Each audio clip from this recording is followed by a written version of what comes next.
విజయవాడ ఘంటసాల సంగీత కళాశాల ప్రాంగణంలో ఏర్పాటు చేసిన 63 అడుగుల మట్టి గణనాథుడు ఆకట్టుకుంటున్నాడు. నిమజ్జన వేళ ఈ పర్యావరణ హిత బొజ్జగణపయ్యను చూసేందుకు భక్తులు బారులు తీరుతున్నారు. ఈ ప్రతిమ కోసం 50 టన్నుల మట్టిని వినియోగించారు. సాయంత్రం ఈ భారీ విఘ్ననాథుడిని వినూత్నంగా నిమజ్జనం చేయనున్నారు. విగ్రహం తయారు చేసినప్పుడే లోపల పైపులు ఏర్పాటు చేశారు. మధ్యాహ్నం 3 గంటలకు అభిషేకాలతో లోపలికి నీటిని పంపించి విగ్రహాన్ని నానబెట్టి సాయంత్రం 6 గంటలకు నిలుచున్న చోటే విగ్రహం కరిగిపోయేలా ఏర్పాటు చేశారు. తద్వారా ట్రాఫిక్కి అంతరాయం కలిగించకుండా పర్యావరణ సందేశాన్ని పంచుతున్నారు ఇక్కడి నిర్వాహకులు.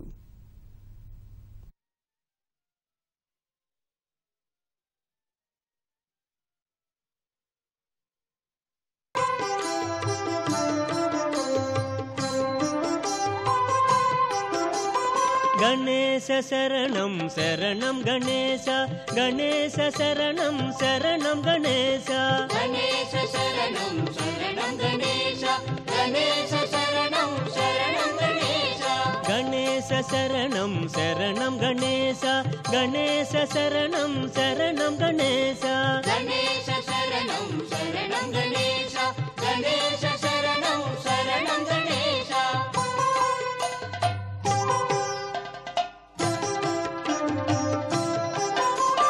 गजमुखवदना शरणं गणेश गौरी